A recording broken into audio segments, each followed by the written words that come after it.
Today at that same event in Egypt, President Trump was caught on a hot mic talking to the president of Indonesia, saying something about how he was going to set up a meeting for the president of Indonesia with Eric Trump, his son, the blonde one, who manages the Trump family business.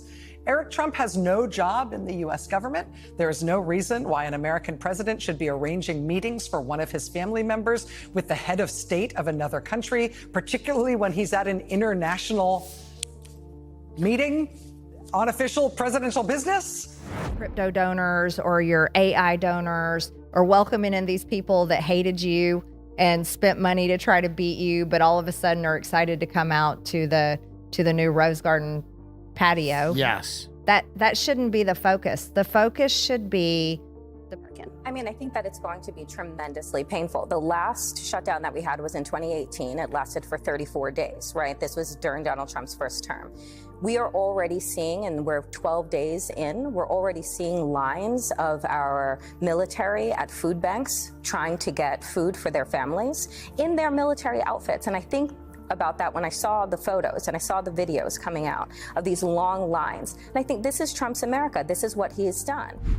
You know what's funny? For years, we all kept waiting for Trump to grow up, for the presidential version to show up, for that moment when the chaos would settle and he'd finally start acting like the man in charge. It never happened, because there was never another version of him. What you saw, the rage, the bragging, the pettiness, that was it. That was the whole man. He didn't lead, he provoked. He didn't solve, he sold. Every crisis was an opportunity to sell another lie, to the press, to the crowd, to himself. He built a movement out of people's pain and called it patriotism. He told them their anger was sacred, their hate was heroic, and their loyalty was proof of faith. And maybe the saddest part is, people believed it. They believed he was fighting for them when, all along, he was just fighting for attention. And now, that illusion is cracking in real time. What began as blind devotion is turning into betrayal as the truth seeps through the cracks, from the courtroom to Congress. The same figures who once echoed his every word are now struggling to defend him, while the party stands divided between loyalty and survival. He is being exposed. Take a look. An issue like healthcare, an issue like affordability. Has the administration done enough to help the quality of people's lives? At this point, inflation is stabilizing, sort of, but prices have not come down at all. The job market is weakening. Job market is still extremely difficult. Right. Wages have not gone up. Health insurance premiums are going to go up. Car insurance goes up every year. People's homeowners insurance goes up. Rent is going up. Young people have no hope of buying a home. And then when they try to buy a home, they end up, like I said, they end up competing with like Blackstone or somebody else. The average home buyer now is 38 years old. It just came out. Right. The average home buyer, 38. On the flip side, baby boomers can't sell their homes. Right. They pay massive capital gains taxes. They don't know, like, well, what do I move to? How do I downsize? I can't replace what I have. Right. So there are problems on both ends. Right. These are the issues that matter so much to Americans. These are the issues. I know people that literally, some of my own personal family members, some of my own personal friends, they're getting by month to month, charging up their credit cards. Literally, that's how they're getting by, charging up their credit cards. And no, all I've seen is a revolving door of foreign leaders in the White House. That's all I've seen. Qatar. Of course. All these everybody. different countries that are positioning themselves as, Yes. partners of, America. Right. And I do appreciate the president's efforts. He's trying to end wars. He's also trying to make it fair again for American trade. But at the same time, that is bumpy. It's bumpy. It's bumpy. And I'm talking to major manufacturing companies they're saying we support the president, we support what he's trying, his long-term goal, but we're having problems with these tariffs. Democrats with some cover to continue their fight on health care? Well, as Kevin said, I think it does provide that kind of cover. But first and foremost, I'm glad that the money was found to be able to do those things, particularly for the military that actually does live check to check. They're not making tremendous amounts of money. And so it also indicates to a lot of voters that when you want to find the money to do things, you'll find it, right? And that's at practically every level of government. And I think that's one of the things that Democrats could continue to hammer home in this period of time, to say that, look, Republicans can find money to do the things they want to protect the people they care about. Why don't they care about you in this moment on these issues, particularly healthcare? Speaking of healthcare, so we're hearing from Punchbowl and other sources that Republicans are quietly behind closed doors trying to ideate on a way to get some kind of movement on healthcare. Is this a sign that Republicans know it's a losing issue to be stymieing those subsidies? It absolutely is a losing issue for them, and it's one with a clock on it. And I can't emphasize enough how important a clock is on something when it comes to getting things done in Washington. Because come November 1st is open enrollment. That's now. So people this month of October are getting notices that their insurance premiums are doubling, tripling in some cases. And next month, they're going to have to start committing to that. And that's where I think the Republicans find themselves in the most difficult position, because those increases become real.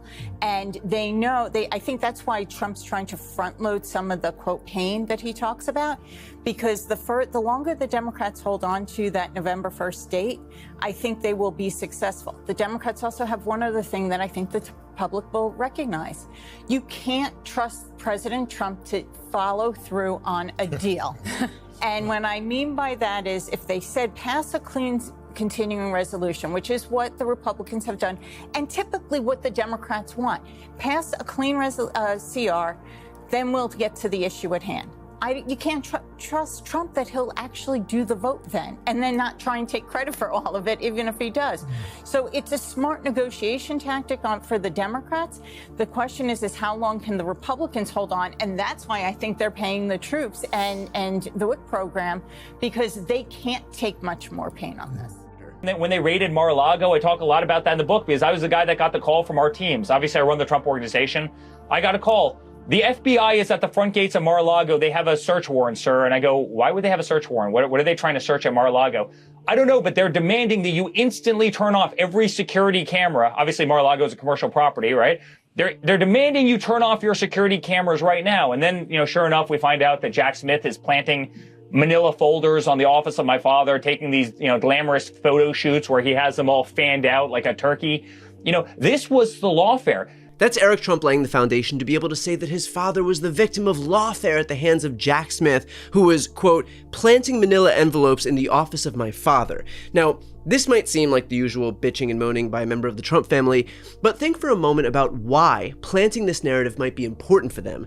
Trump is turbocharging his efforts to prosecute his political opponents. He's done so with James Comey, with Letitia James, and an indictment against John Bolton is expected any moment now. Jack Smith is of course on that list, meaning these people have a vested interest in making the case in the court of public opinion so that when Jack Smith is inevitably caught up in the dragnet that is Trump's weaponized DOJ, it A, won't be surprising, and B, will actually feel justified to his base and even the potential jury pool. But there's one small problem here that Eric didn't consider. The search warrant was executed on Mar-a-Lago on August 8th, 2022. Jack Smith wasn't appointed special counsel until November 18th, meaning 2 months later. That means Jack Smith literally had nothing to do with the search warrant executed on Mar-a-Lago. After President Trump gave his speech at the Israeli parliament today, he then, you might have seen, he went to Egypt to go sign things. We don't exactly know what the things were that he signed, but they purported to be related to the Israeli-Hamas ceasefire deal, the release. He turned and he said to the strongman leader of Egypt, who took power in a military coup, a guy who Trump in his first term called his favorite dictator, Trump turned to the microphone today in Egypt and he said this. He said, "There was a reason we chose Egypt, because you were very helpful. Everybody wanted to have this. You are a great leader. You have very little crime." And then he said, quote, "I want to thank you." He's been my friend right from the beginning during the campaign against crooked Hillary Clinton. Have you heard of her? He's gesturing to the president of Egypt and saying, he's been my friend from the beginning during the campaign against crooked Hillary Clinton. Why is he talking about Hillary Clinton today? Today, in the midst of everything else. Why is he talking about Hillary Clinton in Egypt? How in the heck does Hillary Clinton have anything to do with him being in Egypt, with his relationship with the president of Egypt? Yeah, it turns out, funny story. In Donald Trump's 2016 run for president against Hillary Clinton, one of the unexplained twists in that campaign was that Trump picked a foreign leader to call his favorite dictator during the campaign, which is not a typical thing that an American presidential candidate might do. You might think that the American people might not like that, but Trump went out on a limb and did that anyway. Before he was elected, during the campaign, he singled out the military strongman leader of Egypt as his favorite dictator. He actually showered him with all sorts of inexplicable praise. And I mean, it was inexplicable because, I mean, this is not something for which there's like a big domestic audience during a presidential campaign. Why do you want to vote for somebody for president who's praising who his favorite dictator is and why he likes this military strongman abroad? It was so weird. But he was really sort of insistent about it just a few weeks before Election Day, as Donald Trump's campaign was running out of money. And it really looked like he was going to lose to Hillary Clinton. Donald Trump, at the height of the 2016 presidential campaign, he took a one-on-one meeting with the president of Egypt. So in late 2023 and some of 2024, the FBI in Texas was engaged in an investigation that was separate. They were looking into a whole nother matter, and they ran into a business executive and official who knew Homan well. And during these conversations with this subject of their investigation, this subject kept saying, Tom Homan can get you contracts in a future Trump administration in exchange for money.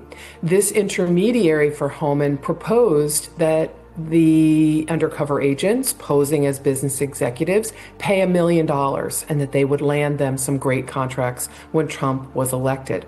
The FBI then essentially opened a new investigation of Tom Homan because they felt they had to. And they began reaching out to him, having communications with him and his intermediary. And eventually it culminated in a meeting in September 20th, 2024, when Tom Homan accepted a bag of cash with $50,000 in it. Okay, let's take health insurance, for example. I'm a conservative, and I can say we're $37 trillion in debt. We cannot afford a socialized healthcare plan in America. We literally cannot. But at the same time, I can say we sent almost $300 billion to Ukraine. We sent $30 billion to Israel in 2024 alone. I can say we definitely should extend these ACA tax credits, and we need to build an off-ramp because it'll cost $30 billion a year to do it. We can build an off-ramp and open up a new system that will serve every American. Yeah. Right. So my conservative friends will say, Marjorie, no, we cannot do that. We cannot spend that money on that. But I'm not willing to allow millions of Americans, people I personally know, constituents in my district, I'm not willing to allow their premiums to double and triple overnight starting in January of 2026. I'm willing to say, no, we're going to have to fund it, but we're going to have to build an off-ramp and build into a new system. And that's not me being a socialist. That's not me going against my conservative values. That's saying, stop sending the money to all these foreign countries and let's actually spend it on Americans and actually fix the system. And so that is confusing to people. Now, the lights are dimming, and even his biggest fans can feel it. That cold truth no one wants to say out loud. Trump didn't break the system. He exposed it. And the applause that once drowned out everything else, it's quieter now. Much quieter. Maybe that's how history works. Not with explosions, but with echoes. Trump will keep shouting long after the cameras move on, convinced the noise still matters. But the real story will be written by the people who finally stopped listening. By those who realized that greatness isn't about slogans, but about decency. And when the next self-proclaimed savior rises, promising to make everything great again, maybe America will remember this chapter, the rallies, the anger, the lies, and recognize the pattern before it swallows them whole again. Because the scariest part isn't that Trump fooled a nation once, it's that he taught every future demagogue exactly how to do it again.